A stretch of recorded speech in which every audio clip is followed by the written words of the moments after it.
Tak, vážení Slováci, sledovatelia, kamaráti a vlastne všetci. Prepáčte, že takto sa vám prihováram, ale naozaj beháme po Slovensku, snažíme sa riešiť rôzne možné problémy obyvateľov, ale to, čo som teraz pred chvíľočkou čítal, tak to už naozaj nie je sranda. Z nás Slovákov si robia už asi naozaj dobrý deň, pretože viete, čo to je telemedicína? Ja som len tak oči otváral, čo sa tu ide diať na Slovensku.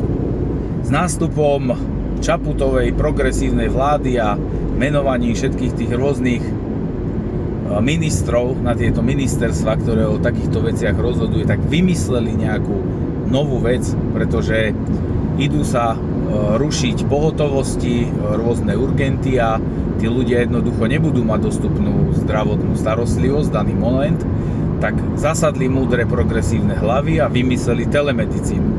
Čiže ak si zaplatíte za aplikáciu, ktorú budete mať vo svojom telefóne, budete sa môcť 24 hodín denne spojiť s nejakým doktorom, ak budete mať nejaký problém. Čiže miesto toho, aby štát zabezpečil starostlivosť pre vás, pre vašich rodičov, pre vaše deti, tak miesto toho vám dajú platenú aplikáciu, kde nejaký robot bude vám radiť, ako máte, čo máte robiť. Čiže ak vaše dieťa bude mať nejaký zdravotný problém v noci niekde v nejakom meste, kde zrušili pohotovosť, tak si zaplatí aplikáciu a mobil vám dá radu, čo máte robiť. A je tam napísané, že do pol hodiny od toho, ako sa spojíte cez ten systém s tým doktorom, tak vás budú kontaktovať.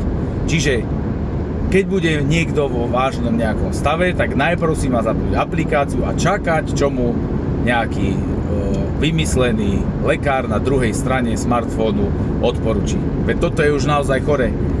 Čo my tu na Slovensku potom chceme, keď peniaze máme na Ukrajinu, na LGBT, rôzne pochody a prajdy, na to sa peniaze nájdú, na vojenské vybavenie pre zahraničné armády, na všetko možné sa tu míňali nie milióny eur, ale miliardy eur na nezmyselné testovanie koronu a takéto absolútne nezmysly, ale na zdravotnú starostlivosť pre Slovákov peniaze neostali. A najsmutnejšie na tom je, že celé toto telefonické vyšetrovanie začalo podľa mňa už dávnejšie, pretože v jednom videu sme si z toho robili srandu, že vám odporúčali, aby ste sa dali vyšetriť cez mobil a už je to tu. Už vymysleli na to aplikáciu a môžete sa vlastne liečiť cez telefón. Prosím vás, ak budete mať chuť a záujem, pozrite si to aj v priložených linkoch, ktoré dám k tomuto videu. Bolo to vo viacerých médiách a príde mi to, že už tomu robia reklamu, aby sa jednoducho ľudí zbavili z tých nemocníc a mohli pomaličky tie urgenty a pohotovosti rušiť. Takže moje riešenie tohto problému bolo jednoznačne zdravotníctvo v rukách štátu a nie v súkromných firmách.